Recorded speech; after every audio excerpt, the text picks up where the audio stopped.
ทั้งหน้าวิหารราวบันไดเหล็กสแตนเลสทาสีรอบวิหารเปลี่ยนระบบไฟฟ้าปรับปรุงทัศนียภาพวิหารบูรณะปฏิสังขรณ์ถาวรวัตถุภายในวัดดอนตันตำบลเหมืองแก้วอำเภอแม่ริมจังหวัดเชียงใหม่เสาร์ที่1 พฤศจิกายน 2568 นี้เชิญท่านร่วมงานร่วมบุญร่วมบริจาคได้บุญได้กุศลโดยทั่วหน้ากัน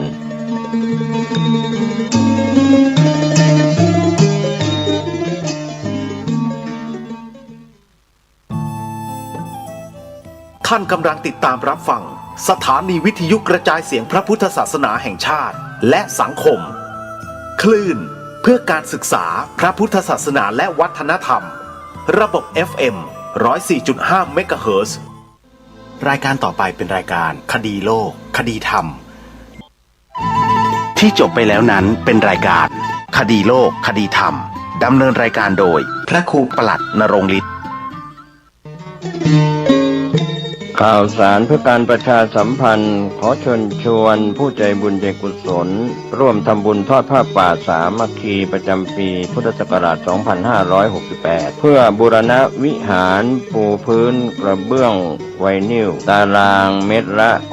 699 บาทจำนวน 150 ตารางเมตรทำโครงเหล็กป้องกันนกรอบวิหารลาดพื้นเททรายล้างหน้าวิหารราวบันไดเหล็กสแตนเลสทาสีรอบวิหารเปลี่ยนระบบไฟฟ้าปรับปรุงทัศนียภาพวิหารบูรณะปฏิสังขรณ์ถาวรวัตถุภายในวัดทอดถวายณวัดดอนตันตำบลเหมืองแก้วอำเภอแม่ริมจังหวัดเชียงใหม่ตรงกับวันเสาร์ที่1 พฤศจิกายนพุทธศักราช 2568 ช่วงเช้า 9:39 นาทีเป็นต้นไปก็ขอเชิญชวนศรัทธานักศีลนักบุญทั้งหลายร่วมงานบุญทอดผ้าป่าสามัคคีครั้งนี้เพื่อบูรณะวิหารปูพื้นกระเบื้องไวนิลรวมไปถึงทำโครงเหล็กป้องกันนกรอบวิหารลาดพื้นเท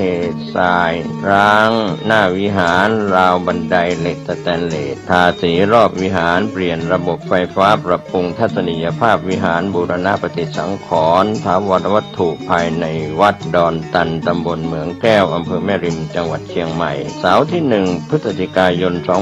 2568 นี้เชิญท่านร่วมงานร่วมบุญร่วมบริจาคได้บุญได้กุศลโดยทั่วหน้ากัน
งธรรมถูกถ้อยคำเข้าถึงจิตใจ